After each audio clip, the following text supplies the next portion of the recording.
चमनी सटा के सुता राजा जी अपना करीमना से कहे हई करीमनी अपना करीमना से कहे हई करीमनी सटा के सुता राजा जी चमनी में चमनी सटा के चमनी में चमनी सटा के सुता राजा जी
हर केतन मनौनी बाकी मान लहना बतिया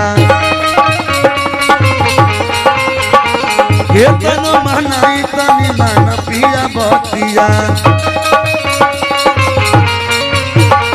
बीराहीन के हाल राजा कर आधी रतिया बीराहीन के हाल आर बीराहीन के हाल जानी कर आधी रतिया अपन दुखवा यार पैदा से कहनी अपन दुखवा यार पैदा से कहनी सटा के सुता राजा जी चमनी में चमनी सटा के सुता राजा जी चमनी में चमनी सटा के सुता राजा जी चमनी में चमनी सटा के सुता जब कटहर के कोवा तू खइबो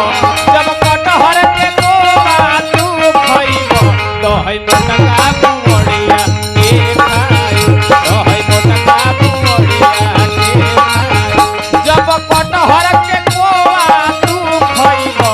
जब कटहर के कोवा तू खइबो तो है मोटका बुढ़िया के खाई तो है मोटका बुढ़िया साटा के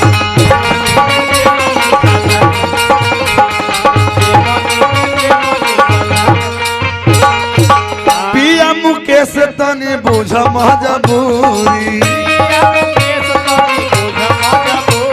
हर पिया मुकेश तनी बुझ मजबूरी लूटी ललहार पिया बाटे जरूरी हार लूटी ललहार पिया बाटे जरूरी लूटी ललहार पिया बाटे जरूरी पैसा ले लो चेन चाहिए अबे तो चाचा का दे देता ले चाचा चेन बांट लो ना हमको पैसा आ गई हम कहीं जब हर पिया मुकेश तनी बुझ मजबूरी पिया मुकेश तनी बुझ मजबूरी हर लूटी ललहार पिया बाटे जरूरी लूटी ललहार पिया बाटे जरूरी हर पियऊ हो यादो जी से कम नाही कहनी पियऊ हो यादो